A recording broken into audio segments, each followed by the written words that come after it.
दोस्तों, जब मैं स्कूल में था क्लास 5 तक अपने क्लासरूम की दीवारों पर बहुत सारे स्टोरीज की पेंटिंग बना होता था और बहुत सारे स्टोरीज, बहुत सारे कहानियाँ मैंने सुनी है।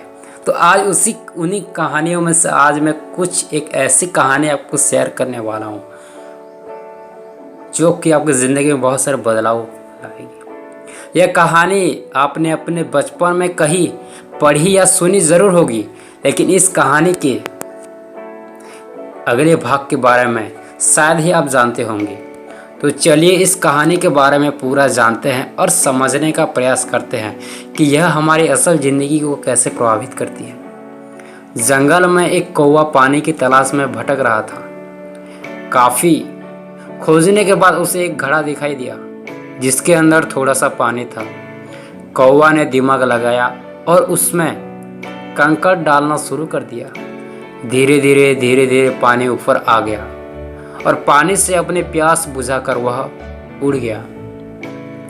आगे की कहानी जो आप नहीं जानते होंगे, आइए जानते हैं उसके बाद क्या हुआ। उसके अगले दिन कौवा के सामने फिर से वही समस्या पैदा हो गई, लेकिन इस बार घड़े में थोड़ा भी पानी नहीं था। अब कौवा बेचैन हो गया।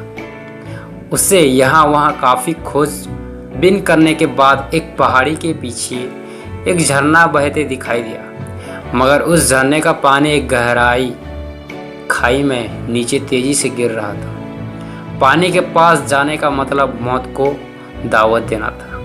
यदि कौवा नहीं जाता तो प्यास से मारा जाता। कौवा एक पत्थर पे बैठ गया और काफ़ी देर तक सोचता रहा, जाऊं या नहीं जाऊं, जाऊं या नहीं जाऊं, या बोल के सोच रहा था। तभी उसकी नज़र झरने से अलग होती लहर पर पड़ी जो एक बड़े से पत्थर से टकराती और बाहर समतल में खड़े पेड़ों की जड़ों को छूकर पुनः वह पानी खाई में गिर जाता। उसने घड़े वाली रणनीति अपनाई और एक एक कंकड़ लाकर उस पानी को रोकने की कोशिश करने लगा। लेकिन जब तक वह दूसरा कंकड़ लाता तब तक पहला वाला वह बह जाता। उसके बार बार प्रयत्न करने के बाद भी उसे सफलता नहीं मिली। वह थक कर फिर सोचने लगा। कुछ देर बाद उसने प्यासे ही जंगल में उड़ान भरी और उसने कई सारे कौवों को अपनी इस परेशानी के बारे में बताया। सभी कौवे ने उसके बात सुनी, मगर कुछ कौवे उसकी बात से सहमत नहीं हुए और उसका मजाक उड़ाने लगे। मगर कुछ कौवे ने उस पर विश्वास किया और उसके साथ चल दिए। अब उस कौवे की एक टीम बन चुकी थी जो उसके बताए अनुसार कार्य कर रही थी। अब वह एक साथ कई कंकड़ डालते जिससे उन कंकड़ों का वजन पानी से ज़्यादा हो जाता और वह कंकड़ वहाँ रुक जाते। धीरे धीरे बहुत सारे कंकड़ वहाँ जमा हो गए और देखते ही देखते वहाँ कंकड़ों की एक बाउंड्री खड़ी हो गई। अब जब भी वह छोटी सी लहर उस पेड़ से टकराती तब कुछ पानी उस कंकड़ बनी बाउंड्री में जमा हो जाता।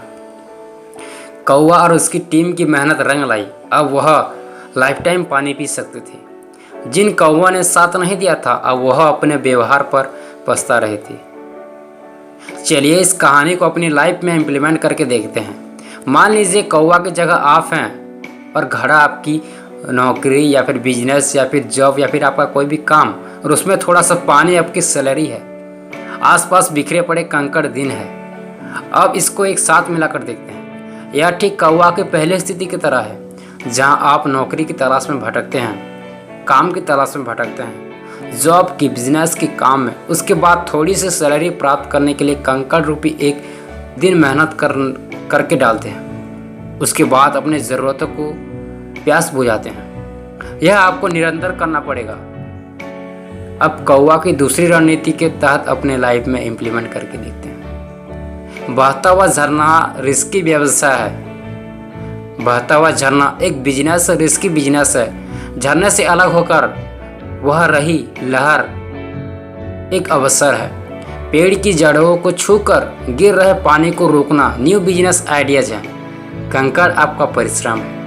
अन्य कौवे आपकी टीम है। जो कौवे साथ नहीं दिए वो आलोचक हैं और प्राप्त होने वाला पानी आपकी प्रॉफिट है, क्योंकि हर निरंतर फ्लॉप क्योंकि हर निरंतर फल प्राप्त होने वाली प्रक्रिया, इसलिए इसे आप बिजनेस मॉडल भी कह सकते हैं। पुनः एक साथ जोड़कर देखते हैं। आप बहते हुए झरना रूपी व्यवसाय में रिस्क लेते हैं। झरने से अलग होकर बह रही लहर एक आपके लिए अवसर है। पेड़ की जड़ों को छू रहे पानी को रोकना आपके बिजनेस का आइडिया है। अब आप कंकड़ रूपी अपनी मेहनत लगाते हैं, मगर आपकी मेहनत कम पड़ती है।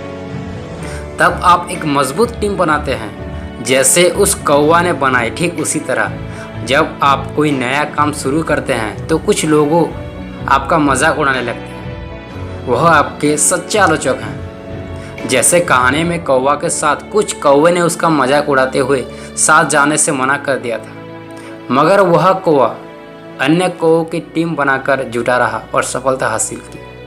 अंत में आपको भी सफलता हाथ लगेगी, क्योंकि हर निरंतर होने वाली यह निरंतर होने वाली प्रक्रिया है, इसलिए यह आपका बिजनेस कहलाएगा। जब आप बिजनेस मॉडल तैयार कर लेते हैं, तब आपको रोज कार्य करने की आवश्यकता नहीं पड़ती।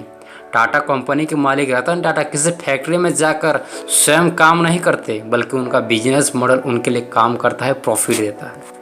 ठीक उसी तरह दोस्तों, यह एक कहानी थी, जिस कहानी के ज़रिए मैं आपकी ज़िंदगी में कैसे इम्प्लीमेंट करके आप कितने सारे प्रॉफिट, कितने सक्सेस, सफलता पा सकते हैं, उसी के बारे में बताया था। होप सो आपको ये वीडियो अच्छा लगा तो लाइक ज़रूर करना और कमेंट में बताना कि वीडियो कैसा लगा, आपको क्या सीखने के लिए मिला, और अपने दोस्तों रिलेशन को जरूर शेयर करिए।